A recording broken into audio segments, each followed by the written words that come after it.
Secretary Rubio, welcome back. I want to start where we left off last year. You told me, quote, "We're going to do more food aid than any country on the planet times 10. That was your promise. But the facts tell a different story. America might still be the world's largest food aid donor, but we certainly don't provide 10 times more food aid than our peers. In fact, under your watch, America's food aid contributions have been cut by more than half to roughly $2 billion. It should be very clear that America's strength has never come solely from our might. It comes from our alliances, our credibility, and our values.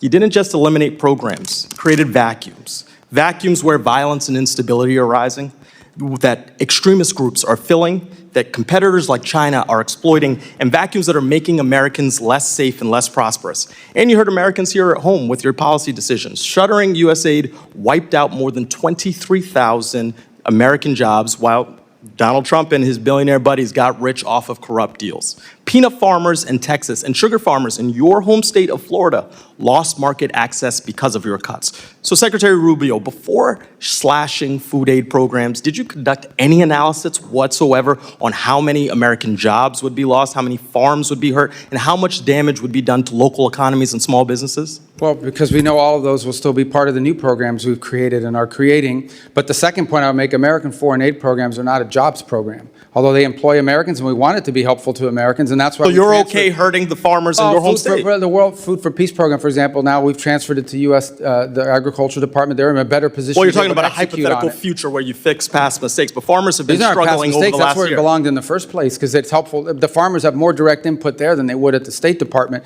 As to your point about us cutting aid, not only are we we donate more than the next 4 countries combined.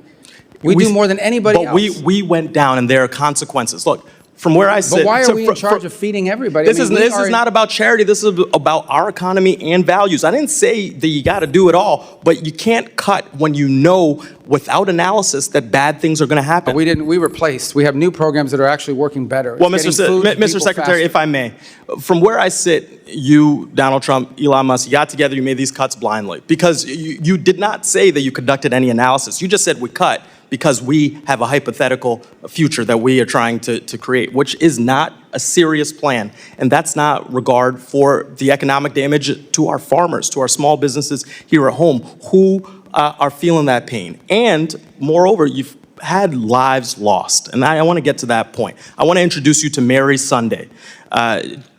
She is behind me, and after your food aid cuts decimated the World Food Program's ability to feed the Kenyan refugee camp she lived in, Mary's 7-month-old daughter, Santina, died of malnutrition.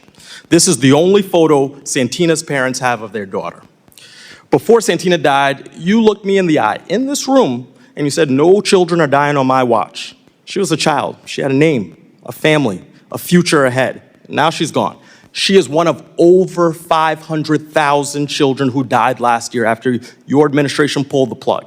Yesterday, I heard your testimony. You said you're seeking outcomes with foreign aid programs, but the outcome that I see is dead kids. So, Mr. Secretary, I want to ask you again, and with a real direct answer, please. Were you lying to Congress when you claimed no children were dying on your watch, or did you simply never bother to calculate the human cost of your decisions? That number you're throwing around is a false number.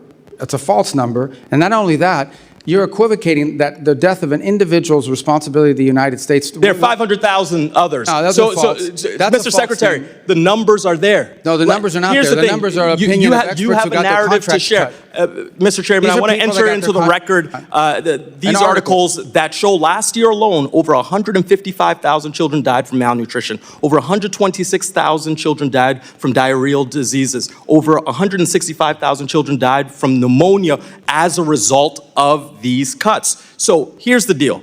You promised more food aid, instead there were cuts. You promised America first, and said American workers, who you said aren't a priority for you. You said it's not a jobs program. They lost their jobs. You promised strength. Instead, we have lost influence, credibility, and trust. And you promised children weren't going to die.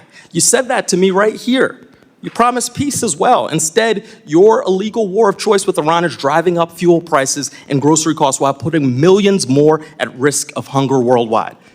This is not about charity. This is about values. So whether it's negligence or ideology, the result under your watch is the same. Weaker alliances, higher costs, dead children, and a less secure America. result is so we my spend more money than- my time is expiring. So I'm going to take these seconds to say, what are you going to do to clean up the mess that you Representative's created? time's expired.